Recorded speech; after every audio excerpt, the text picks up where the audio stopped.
The first line you need to hear is this: I was an adult when it happened. I was 28, living at home while saving for my own place. And the man I call Mark had been my stepfather for as long as I could remember. When Mom, Laura, left on yet another week-long trip, I told myself the house would simply be quieter. I never imagined a single late arrival could redraw the map of our family. That night started ordinary. Dinner, the same light banter, the familiar comfort of cutlery against plates. Mark joked at Mom's stories, his laugh filling the dining room in a way that used to feel safe. But there was a subtle difference I couldn't pin down. A softness in the way he looked at me, a curiosity that lingered longer than it should. I brushed it off as my imagination at first. Families are messy and complicated. Eyes meet, people misread signals. Nothing inevitable follows. Still, the feeling lodged itself in my chest like a tiny stone. Mom's work had been relentless lately. Client calls, last-minute flights, the kind of travel that left suitcases in the hall and pillows still warm on the bed. She kissed my forehead, hugged Mark, and walked out the door with the practiced smile of someone who trusts the home she leaves behind. The house exhaled. Mark and I cleared the table, moved through our separate routines, and then the night softened into something quieter than usual. The clock ticked in the kitchen like an echo of all the quiet conversations we'd never had. It began with small, harmless things. A hand lingered to pass a mug across the counter. A question about my day turned into a conversation where he listened as if he were discovering a new book. There was tenderness in his attention that was not parental affection in the way I'd always understood it. It felt more like someone discovering a new piece of themselves reflected in another person's eyes. I told myself I was overreacting. I was the grown-up who should know the difference between attention and invitation. But attention can be an addictive thing, especially when it arrives wrapped in the voice of someone you once trusted without question. A week of Mom's absence brought more of these quiet, charged moments. We shared coffee on the back patio while the sun edged up over the fence. He helped with small chores, staying close enough that our shoulders brushed. Sometimes, when the house was still, he would tell me about a bridge he'd inspected or a problem at work, and I would watch him soften as he spoke. There was a loneliness in him that had nothing to do with Mom. It was an unspoken gap he seemed unable to bridge. I found myself wanting to be what filled that gap, even as a voice in my head screamed that this was wrong. It happened the night the power went out.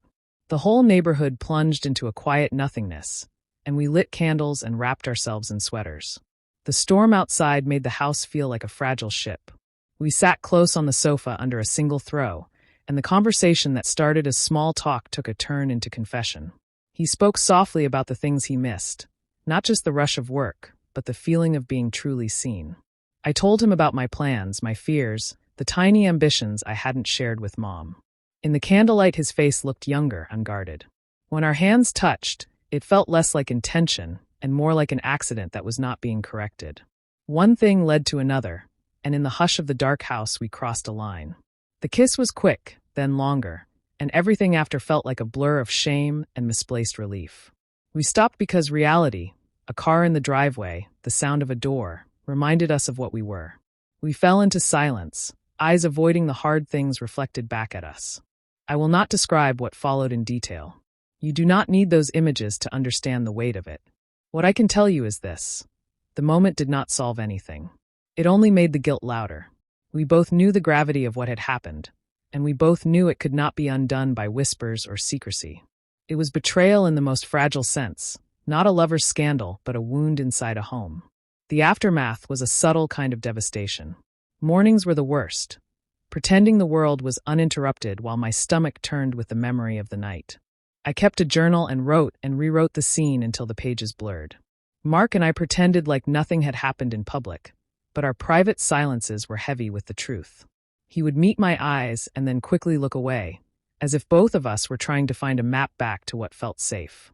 Eventually, the truth demanded sunlight. Keeping something like that locked away felt like letting it rot. I owed Laura, and myself, that honesty, even if it shattered what had been. When I told Mom, the room spun in a way I hadn't anticipated. She listened with an expression that split into hurt and something else I can't name. There were questions that had no easy answers and tears that didn't come on cue. The family we knew rearranged itself in the days after. Every conversation a new negotiation of trust. Therapy was suggested, boundaries were redrawn, Apologies were given and accepted with what felt like wariness on both sides. I am not proud of what I did. I am not proud of Mark's momentary failure of moral courage. But I refuse to let this be a story that ends in denial. It's a complicated truth about how loneliness, attention, and proximity can conspire to make adults do things that break the people they love. We all make choices, and some of them will follow us like shadows. The work since has been about repair, about being honest when it is easier to hide, about letting consequences guide change, about asking whether love asks more of us than desire ever will. If there is any lesson in this, it's that moments of weakness carve long grooves. Secrets do not protect people, they harm them. Being seen is a human hunger, but how we answer that hunger defines who we are. I left that house several months later with new boundaries and a quieter, steadier sense of what I want my life to be. I still carry the memory of that night, but now it's a lesson etched into my edges, a reminder that trust is fragile and worth protecting, however messy the work of rebuilding might be.